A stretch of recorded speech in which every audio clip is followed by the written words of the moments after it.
Bonjour, nous sommes le groupe 6 de la classe de 3e D et nous allons vous présenter notre oral sur le sujet et si les Jeux Olympiques n'étaient pas que du sport. Premier, nous allons vous présenter les Jeux Olympiques et leurs origines. Ensuite, nous allons expliquer les différents Jeux Olympiques modernes en citant des exemples historiques. Ensuite, nous allons détailler l'un de ces enjeux. Et pour finir, nous allons argumenter sur l'efficacité et les effets positifs et négatifs des Jeux Olympiques sur cet enjeu. L'histoire des Jeux Olympiques remonte à l'Antiquité, prend ses racines en Grèce, dans le Péloponnèse, il y a environ 3000 ans. Des concours sportifs organisés à Olympie avaient lieu tous les 4 ans et ont pris le nom de Jeux Olympiques. Ils avaient pour but d'apaiser les guerres. Les Jeux Olympiques ont été relancés par Pierre de Coubertin en 1896, qui se sont déroulés à Athènes. Les Jeux Olympiques modernes sont organisés tous les 4 ans dans différents pays. Les JO sont la plus grande fête sportive par le nombre de sports au programme, par le nombre d'athlètes présents et par le nombre d'individus de différentes nations réunis en même temps dans un même lieu. Au-delà de leur dimension sportive, ces grands événements présentent de nombreux enjeux. Environnemental, par exemple les Jeux d'hiver sans neige auxquels il y a de la neige artificielle. La première neige artificielle est tombée en 1980 lors des Jeux Olympiques de Lake Placid aux États-Unis. Politique, avec les Jeux de Berlin en 1936, qui étaient à la gloire des nazis.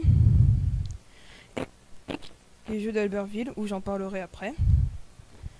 Et les enjeux sociaux, le boycott.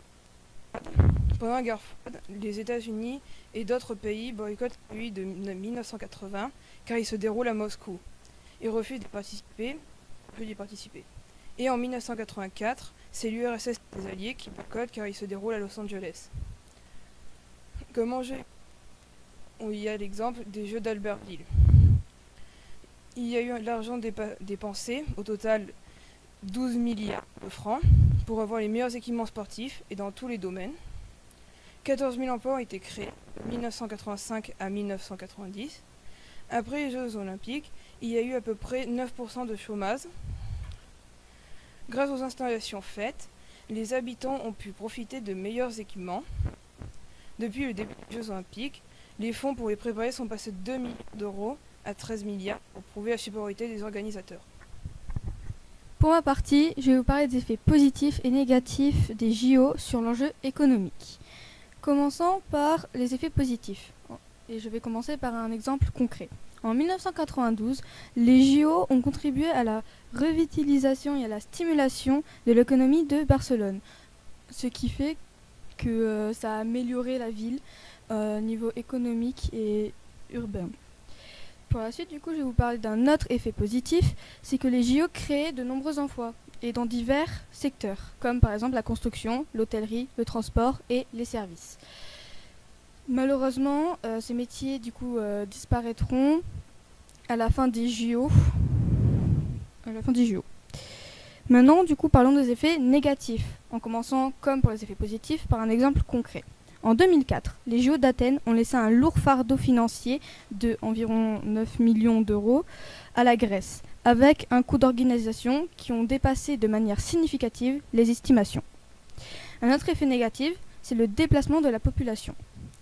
Pour les JO, de nombreuses infrastructures sont construites. Cela mène donc à un déplacement de la population locale pour laisser place au tourisme. Malheureusement, quand les JO sont finis, les touristes partent et laissent des habitations vides. Pour finir, de nos jours, les JO sont à Paris et les conséquences sur les enjeux économiques sont nombreux. À court terme, on a plus de 180 000 emplois qui ont été créés et qui disparaîtront à la fin des JO. Et à long terme, nous avons une amélioration des infrastructures dans plusieurs villes, dont des piscines par exemple, qui profiteront aux populations des villes. Mais aussi, on l'espère, une image de marque renforcée pour la France.